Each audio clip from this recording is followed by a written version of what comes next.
अस्सलाम वालेकुम, मैं हूं रिजवान अशरफ। आज पूरी दुनिया के अंदर जो जेन ज़ी है वो छाई हुई है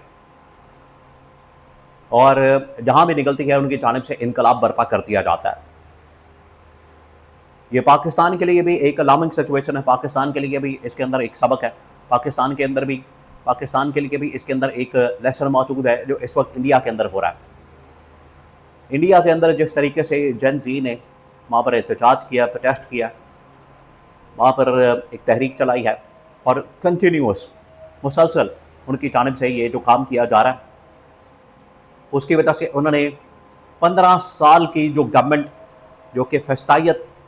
बर्बरियत, हिंदुत्व के नाम के ऊपर राज कर रही थी, उसको घुटने टेकने पर मजबूर कर दिया। यह तहरीक आखिर कैसे चली, किस तरह से इसने जन्म लिया, आज इस वक्त उसका स्टेटस क्या, इसके बारे में बहुत अहम तरीन मालूमात, लेटेस्ट जो अपडेट्स एंड डेवलपमेंट्स हैं इंडिया से, पाकिस्तान के मतलब बहुत सारी खबरें आती रहती है। लेकिन थोड़ी सी ये जो इस वक्त इंडिया के अंदर सूरत हाल है, इसके बारे में मैं आपको आगाह करता हूँ कि वहाँ पर हो क्या रहा, इसके बारे में बड़ी अहम तरीन मालूमात। और इसमें सबसे अहम बात, पाकिस्तान के लिए सबक क्या, पाकिस्तान के लिए इसके अंदर किस तरीके से सबक मौजूद है और पाकिस्तान इसमें सबक कैसे हासिल कर सकता है, यह है अहम तरीन मामला। तो सबसे पहले मैं थोड़ी सी इंडिया की बात कर लूँ, उससे पहले मैं ईरान और अमेरिका के बारे में भी कुछ अपडेट आपको कर दूं कि अमेरिका ईरान के ऊपर हमले कर रहा है और ईरान की जानिब से भी जवाबी हमला किया गया। ईरान भी जवाबी हमले कर रहा है और ईरान की जानिब से जो जवाबी हमले किए जा रहे हैं उसकी वजह से अरब खित्ता भी प्रॉब्लम का शिकार है और अरब खित्ते की जानिब से, अरब ममालिक की जानिब से अमेरिका के सामने, ईरान के सामने ये अपील की जा रही है, डिमांड रखी जा रही है कि जितना जल्दी हो सके आप इस जंग को ख़त्म करें, वरना इसकी वजह से ना सिर्फ अरब खित्ता बल्कि पूरी दुनिया एक बार फिर डिस्टर्ब हो सकती है। अब आ जाए ये जो इंडिया की इस वक्त सूरत हाल है। इंडिया के अंदर आपको पता है कि इस वक्त जेन ज़ी ने इनकलाब बर्पा किया हुआ है और जेन ज़ी ने ये जो इनकलाब बर्पा कर दिया, इसने पिछले 10-15 साल की जो फस्तायत पर मबनी, बर्बरियत पर मबनी, जबर और जुल्म पर मबनी और आमरियत पर मबनी जो गवर्नमेंट है, हिंदुत्व की जो गवर्नमेंट है, मोदी की जो गवर्नमेंट है, बीजेपी की जो गवर्नमेंट है, उसको घुटने टेकने पर मजबूर कर दिया। ये सिलसिला कैसे शुरू हुआ? एक जज के रिमार्क्स से, जज की जानिब से एक स्टेटमेंट दी गई, जेन ज़ी के मतलब बात की गई और उन्होंने कहा कि ये बड़े लथार्जिक किस्म के, नाअहल किस्म के, नालायक किस्म के, सुस्त किस्म की अब जनरेशन आ गई है। और जैसे स्टेटमेंट आई तो एक लड़के ने, क्योंकि जज ने काकरोच की मानंद उनको कहा था कि काकरोच की मानंद ये बिल्कुल सुस्त पड़ चुके हैं, एक बंदे ने, एक लड़के ने, एक नौजवान ने काकरोच जनता पार्टी उसके नाम से एक अकाउंट बनाया और देखते ही देखते मिनटों में, घंटों में मिलियंस के अंदर उसके फॉलोअर्स चले गए।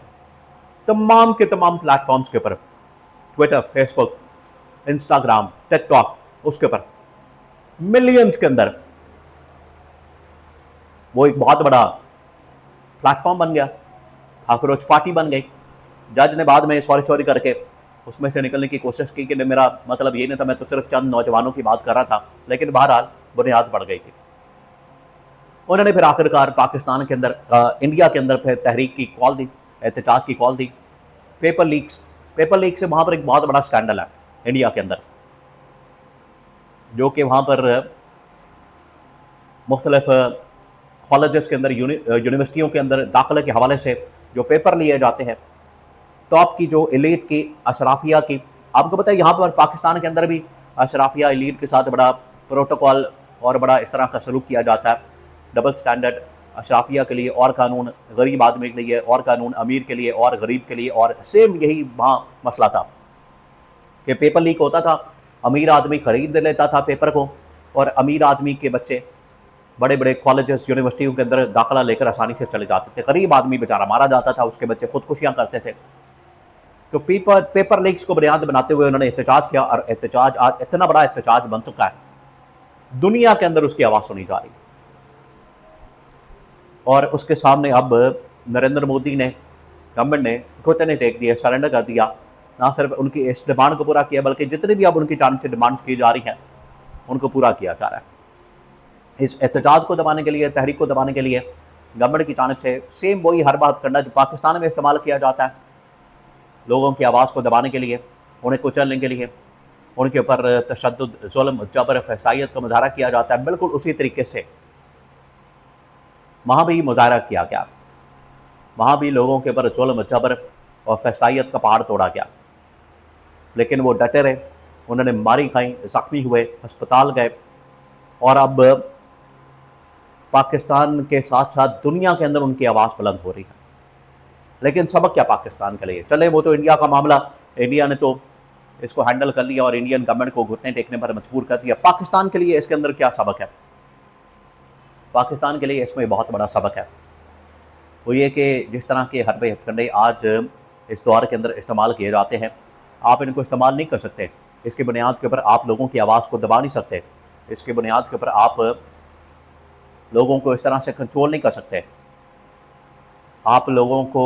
इस तरह से इंसानी हुकूक को दबा नहीं सकते, मीडिया और अदलिया की आज़ादी को ख़त्म नहीं कर सकते। ये इसके अंदर सबक है और ये इसके अंदर पैगाम दिया गया। और अगर आज जो पाकिस्तान के अंदर जुल्म और जबर हो रहा है, इंसानी हुकूक की धज्जियाँ उड़ाई जाती है, मीडिया आज़ादी, अदलिया मीडिया की आज़ादी को ख़त्म कर दिया गया, महंगाई बेरोज़गारी आसमानों पर है, आम आदमी बेचारा मारा गया, सिवाय एलीट के, सिवाय अशराफिया के, सिवाय अमीर के, बाकी जितने निचले तबके के लोग हैं वो सब के सब मारे गए हैं। और इन लोगों ने नया तमाशा शुरू किया हुआ है, पेट्रोल की कीमतें बढ़ा दो, आसमान पर चली जाए, पेट्रोल की कीमतें बढ़ा दो, डेली बेसिस पर कर दो, महंगाई कर दो, बेरोज़गारी कर दो, कर्जे ले लो, मुल्क को दलदल के अंदर धकेल दो, कर्जों के अंबार लगा दो। ये किया जा रहा है, इससे मुल्क नहीं चलते। ये जो ऊपर आके बैठ गए हैं नालायक किस्म के, नाअहल किस्म के और करप्ट किस्म के, सबसे बढ़कर करप्ट जो लोग हैं, उन्होंने मुल्क का बेड़ा गर्क कर दिया, उन्होंने मुल्क के अंदर तबाही फेर दी है। तो ये जो मुल्क का बेड़ा गर्क किया गया, तबाही फेरी गई, बर्बादी फेरी गई, अब इन्हें सबक सीखने की ज़रूरत है कि अब बिल्कुल साथ हमसाए में इनकलाब आ गया। और अगर इसी तरह से ये सिलसिला जारी रहता है तो पाकिस्तान के अंदर भी ये इनकलाब आ सकता है, पाकिस्तान के अंदर भी इस तरह का इनकलाब बिल्कुल अवाम ला सकती है। इन्हें अब होश के नाखून लेने की ज़रूरत है, इन्हें अब इस हवाले से ख़बरदार होने की ज़रूरत है, वरना पाकिस्तान के अंदर भी इस तरह की तहरीक, एहतजाज जन्म ले सकता है जो कि गवर्नमेंट को घुटने टेकने पर मजबूर करते हैं।